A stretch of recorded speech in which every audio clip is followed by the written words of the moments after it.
요즘 학기 초인지라 대학교에서는 각 동아리들의 신입생을 모집하느라고 굉장히 많은 그런 분위기가 그렇게 흘러가고 있습니다. 그런데 요즘에 신입생들의 취향이 달라 오랫동안 전통을 유지해 오던 동아리들의 신입생들은 잘 모집되지 않고 문을 닫는 동아리들이 발생한다는 것입니다. 취미와 학술 동아리들은 잘 신입생이 모집되지 않고 취업, 스펙 쌓기 동아리들은 신입생들이 북적거린다는 것입니다. 실제로 한 대학교의 천문 동아리는 30년 동안 명맥을 유지해오는 아주 전통이 있는 동아리임에도 불구하고 신입생이 모집이 되지 않아서 거의 복학생들만 몇 명이 명맥을 유지하고 있답니다. 실제로 어느 대학교는요, 종교 동아리 2개가 음악 동아리가 없어지고 대신 학술 토론 동아리, 기업 연구 동아리들이 생겼다고 합니다. 실제로 우리 교회도 안양지구 CCC에서 사역하시는 오반석 목사님 계시는데 목사님께 물어보니까 그 신입생 모집하기가 옛날보다 너무 어렵다고 그런 이야기를 하는 걸 들었습니다. 안양지구에도 캠퍼스가 참 많은데 캠퍼스마다 그렇다는 거예요. 그런데 안양지구만 그런 게 아니라 다른 데도 마찬가지랍니다. 동아리의 취향과 관심이 바뀌는 걸 뭘 말해줍니까? 저는 우리 사이에 사람들의 관심이 옮겨진 것을 저는 의미한다고 생각합니다. 이런 신입생들의 관심은 대부분의 사람들의 관심을 나타내는 바로미터가 되지 않나 그런 생각을 해봅니다.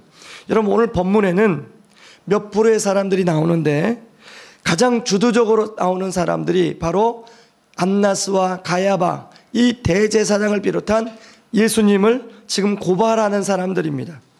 28절에 보면 이들은 나름대로 유월절을 지키려고 애썼던 것을 볼 수 있습니다. 한번 같이 읽어보겠습니다. 시작. 그들이 예수를 가야바에게서 관정으로 끌고 가니 새벽이라 그들은 더럽힘을 받지 아니하고 유월절 잔치를 먹고자 하여 관정에 들어가지 아니하더라.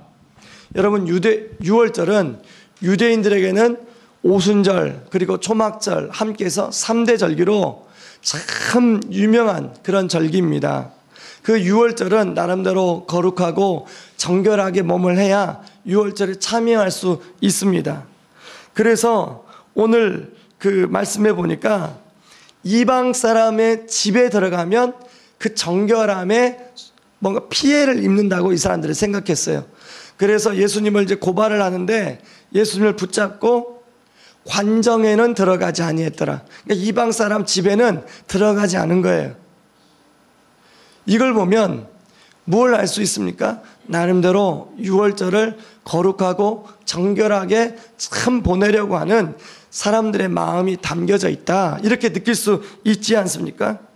그러나 진짜 이들의 관심을 한꺼풀 벗기고 들어가 보면 그들은 뭔가 거룩하고 정결한 삶에서는 거리가 먼 사람이라는 것을 알 수 있습니다.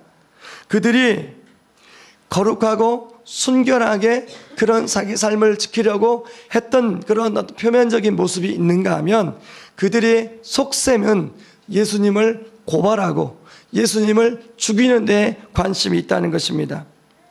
여러분 왜 자기들이 심판하다가 재판하다가 예수님을 왜 빌라도에게 고발하냐면 요한복음 18장 31절에 보면 이렇게 나옵니다. 빌라도가 이르되 너희가 그를 데려다가 너희 법대로 재판하라. 유대인들이 이르되 우리에게는 사람을 죽이는 권한이 없나이다 하니 자기들에게는 지금 현재 로마로부터 통치를 받고 있기 때문에 사람을 죽일 수 있는 권한이 없어요. 그래서 예수님을 죽이려고 빌라도에게 고발을 하는 것입니다. 그러므로 이들의 진짜 관심은 유월절을 거룩하고 순결하게 보내는 그것에 관심이 있는 것이 아니라 바로 예수님을 죽이고 또 자기들에게 득이 되지 않는 것이면 그런 대상을 누구든지 고발하는데 그런 관심이 있다는 것입니다. 이제 빌라도가 예수님을 재판을 했습니다. 재판을 해보니까 예수님의 죄가 없어요. 그래서 예수님을 이제 풀어주려고 이게 명절이 되면 한 사람을 풀어주는 게 있는데 예수님 풀어주려고 하니까 바라바를 차라리 풀어달라고 강도인 바라바를 풀어달라고 그 하는 이유가 뭡니까? 이들의 관심은 예수님을 죽이는 데 관심이 있었다는 것입니다. 여러분, 오늘 이 종교 지도자들의 관심이 그렇다면 오늘 본문에 나오는 빌라도의 관심은 어디에 있는지 한번 보겠습니다. 40절 말씀을 한번 같이 읽겠습니다. 39절 40절 시작. 6월절이면 내가 너희에게 한 사람을 놓아주는 전례가 있으니 그러면 너희는 내가 유대인의 왕을 너희에게 놓아주기를 원하느냐 하니 그들이 또 소리질러 이르되 이 사람이 아니라 바라바라니 바라바는 강도였더라. 이런 빌라도는 사람들이 예수님을 십자가에 못 박고 바라바라를 풀어주라는 소리를 듣고 자신이 볼 때도 이 바라바를 풀어주는 것보다 예수님을 풀어주는 것이 그것이 진리예요. 그것이 옳은 태도예요. 그런데 종교 지도자들이 사람들을 선동해서 이 빌라도가 민심에 약하다는 것을 알고 사람들을 이렇게 부추기고 있는 것입니다. 그럼 빌라도가 올바른 지도자라면 아무리 사람들이 그런 요구를 하고 사람들이 선동을 할지라도 자기가 판단한 대로 자기가 재판한 대로 그렇게 실제로 실천하는 것이 그게 옳은 태도 아닙니까? 그런데 그런 자신의 주관은 어디론가 사라져버리고 사람들의 요구에 의해서 예수님을 십자가에 내어주고 있더라는 것입니다. 여러분 오늘 28절 말씀에 보면 관정이라는 말이 나옵니다. 2번 나오는데요. 이 관정은 로마 총독들의 마당을 일으키는 말이에요. 이것이 마가복음에는 브라이도리온 이렇게 나옵니다. 이 브라이도리온은 그 당시 사람들에게 정치 권력의 핵심, 모든 권력의 핵심을 상징하는 말이에요. 그러므로 지금 말하면 청와대, 검찰청 그런 말하고 똑같습니다. 그러므로 빌라도의 관심은 이 브라이도리온을 자기가 차지하는 데 관심이 있었어요. 그런가 하면 오늘 세 번째 나오는 인물 바라바가 나옵니다. 이 바라바는 단순히 강도였다고 나오고 있어요. 마가복음 15장 7절 말씀을 같이 읽어봅니다. 시작. 밀란을 꾸미고 그 밀란 중에 살인하고 체포된 자 중에 바라바라 하는 자가 있는지라. 여러분 바라바는 밀란을 일으키고 사람을 죽였다고 나와요. 이 사람이 왜 밀란을 일으켰는지 왜 사람을 죽였는지 자료에는 나오지 않지만 이 성경에만 보면 이 사람은 자기의 뭔가를 얻기 위해서 많은 사람들을 죽여도 괜찮은 사람. 이 바라바의 관심 역시 뭔가 자기가 원하는 것을 얻고 권력을 얻는 데에 관심이 있었다는 것을 알 수 있습니다. 그러므로 종교 지도자들이나 또 빌라도나 바라바의 관심은 하나님의 뜻을 실현하고 하나님 나라를 이루고 그런 거는 상관없이 자기가 얻고자 하는 것, 자기가 이 땅에서 얼마나 많이 누리고자 하는 것, 그런 데에 관심이 있음을 알 수 있습니다. 이 말씀을 준비하는데 성령님께서 기서봐 너는 어디에 관심이 있니? 이렇게 물어보시는 거예요. 한참 동안 이 부분을 묵상했습니다. 나는 정말로 어디에 관심이 있을까? 여러분 하나님께서 여러분에게 이 시간 동일하게 묻습니다. 누구야? 너의 관심은 진짜 어디에 있니? 여러분은 어디에 관심을 두며 살고 있습니까? 저는 오늘 이 본문을 통해서 십자가의 은혜를 받은, 십자가의 사랑을 받은 우리가 어디에 관심을 가져야 할지 함께 살펴보기를 원합니다. 첫 번째는 땅의 나라에서 하나님 나라에 관심을 가져야 된다는 것입니다. 빌라도가 예수님께 신문하면서 이렇게 질문합니다. 내가 유대인의 왕이냐? 이렇게 질문하니까 예수님이 또 거기에 대답을 하잖아요. 근데 빌라도가 내가 유대인의 왕이냐? 이렇게 물어본 건 뭐냐면 이 종교 지도자들이 실제로 예수님을 십자가에 못 박았던 자기들의 죄목은 신성 모독죄예요. 근데 이 신성 모독죄는 이 로마 총독 빌라도에게는 죄 항목에 해당되는 게 아닙니다. 그러니까 로마 총독 빌라도가 가장 관심 있는 항목에 항목을 가지고 고발을 해야 돼요. 그 고발한 게 뭐냐면 정치 반역죄예요. 유대인의 왕은 지금 누굽니까? 정치적으로는 로마 황제예요. 그런데 예수님이 와서 유대인의 왕이라고 했다고 하면서 고발을 하고 있는 거예요. 그러니까 빌라도가 네가 진짜 유대인의 왕이냐라고 묻는 것입니다. 예수님 뭐라고 대답하냐면 요한복음 18장 34절 스크린에 있습니다. 같이 읽습니다. 시작. 예수님께서 말씀하셨습니다. 이것은 내 스스로 하는 말이냐 아니면 다른 사람들이 나에 관하여 내게 한 말이냐. 이게 예수님이 내 스스로 하는 말이냐, 이 뜻은 뭐냐면 네 마음속에서 정말로 인정해서 나오는 말이냐. 예수님은 그 신문 받는 상황에서도 빌라도가 유대인의 왕이라고 고백하는 것이 신앙 고백인지 아니면 종교 지도자들이 고발해서 하는 하는 말인지를 묻고 싶었던 거예요. 그러니까 빌라도가 뭐라고 합니까? 내 마음속에 나오는 말이 아니라 그 사람들에게 고발을 해서 내가 너한테 묻은 것이라고 이야기를 하고 있습니다. 그랬더니 예수님 뭐라고 하냐면 내가 유대인의 왕 맞는데 내가 추구하는 왕의 나라는 이 땅에 속한 나라가 아니라 하나님께 속한 나라라고 이야기하고 있습니다. 여러분 그 말씀이 36절 나오는데 한번 읽어보겠습니다. 시작. 내 나라는 이 세상에 속하지 않았다. 만일 내 나라가 이 세상에 속한 나라였다면 내 종들이 싸워서 내가 유대인들에게 잡히지 않게 했을 것이다. 이제 내 나라는 이 땅에 속한 것이 아니다. 여러분 여기 내 나라가 3번 반복하고 있습니다. 여러분 예수님은 어디에 관심이 있었냐면 내 나라에 관심이 있었어요. 이 말이 뭐예요? 하나님 나라에 관심이 있었음을 알 수 있습니다. 그 빌라도에게 신문 받는 그 현장에서도 주님의 관심은 어디에 있어요? 하나님 나라에 관심이 있어요. 여러분 예수님이 십자가에 못 박히기 위해서 친히 이렇게 신문 받는 이유가 뭐예요? 만약에 주님이 내 나라에 관심이 있었으면 오늘 여기 나오는 말씀처럼 자기가 잡힐 때 제자들이 가만히 있도록 내버려 두지 않았을 거예요. 12영의 천사를 보내서 그 사람들을 딱 한 번에 제압할 수 있었을 거예요. 그런데 주님은 이 땅의 나라에 관심이 있는 게 아니라 하나님 나라에 관심이 있었기에 십자가에 못 박혀야 사람들이 하나님 나라를 누릴 수 있기 때문에 예수님이 내 나라를 이야기하고 있는 거예요. 여러분 이 하나님 나라가 다니엘 2장 44절에도 나옵니다. 같이 한번 읽어보겠습니다. 시작. 이 여러 왕 시대에 하늘의 하나님이 한 나라를 세우시리니 이것은 영원히 망하지도 아니할 것이요 그 국권이 다른 백성에게로 돌아가지도 아니할 것이요 도리어 이 모든 나라를 쳐서 멸망시키고 영원히 설 것이라. 사실 성경은요 구약 창세기부터 요한계시록까지 성경을 한마디로 줄이면 하나님 나라란 말로 한마디로 줄일 수 있습니다. 여러 가지 성경의 주제가 일맥상통한 주제가 있는데 요즘 가장 많은 관심을 받는 게 하나님 나라예요. 하나님 나라는 하나님의 관심이요 주님의 관심이라는 것을 알 수 있습니다. 하나님 나라는 다른 말로 천국이잖아요. 영어로 말하면 이 천국을 하나님의 나라 Kingdom of God 뜻으로 이야기하겠습니다.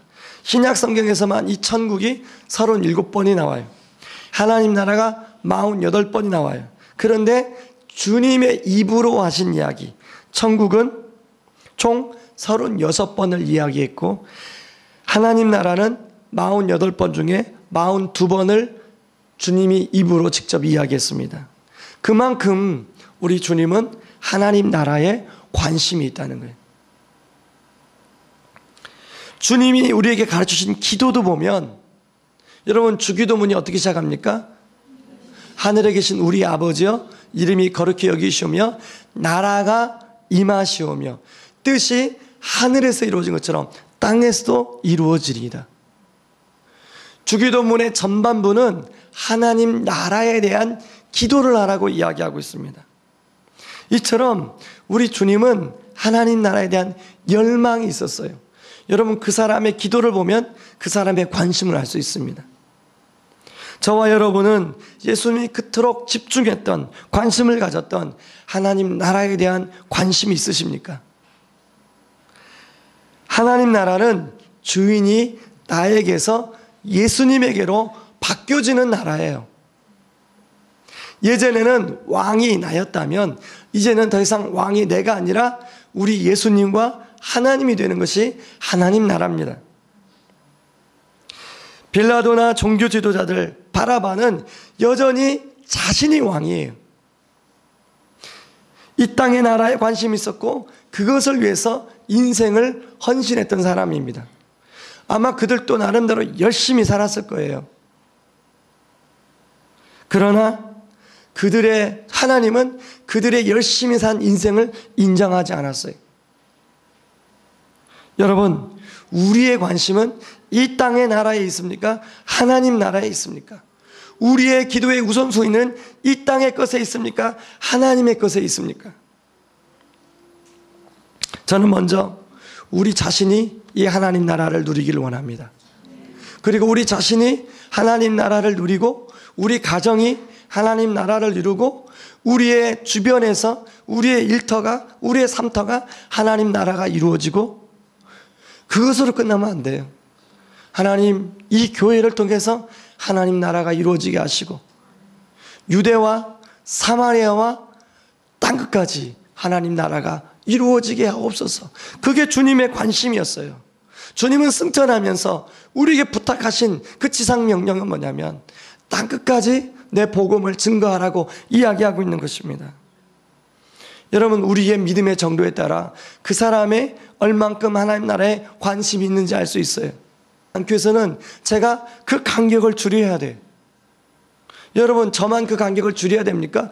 여러분의 자녀들이 하나님부터 멀어지지 않기 위해서는 정말 우리의 엄마 아빠가 하나님을 진짜 사랑하는구나, 교회에서만 사랑하는 줄 알았는데 진짜 삶에서도 우리 주님을 사랑하고 십자가의 은혜가 무엇인지 아는구나, 그렇게 느껴야 되지 않겠습니까? 여러분, 예수님은 어디에 관심을 갖고 있냐면 마가복음 18장 37절 38절을 한번 읽어보시기 바랍니다. 같이 읽겠습니다. 시작. 빌라도가 이르되 그러면 내가 왕이 아니냐? 예수께서 대답하시되 내 말과 같이 내가 왕이니라. 내가 이를 위하여 태어났으며 이를 위하여 세상에 왔나니 곧 진리에 대하여 증언하려 함이로라. 무릇 진리에 속한 자는 내 소리를 듣느니라 하신대 빌라도가 이르되 진리가 무엇이냐 하더라. 이 말을 하고 다시 유대인들에게 나가서 이르되 나는 그에게서 아무지도 찾지 못하였노라. 여러분, 예수님이 빌라도에게 신문 받으면서 동일하게 아까 나라에 대해서도 이야기했지만 지금 진리에 대해서 이야기하고 있습니다.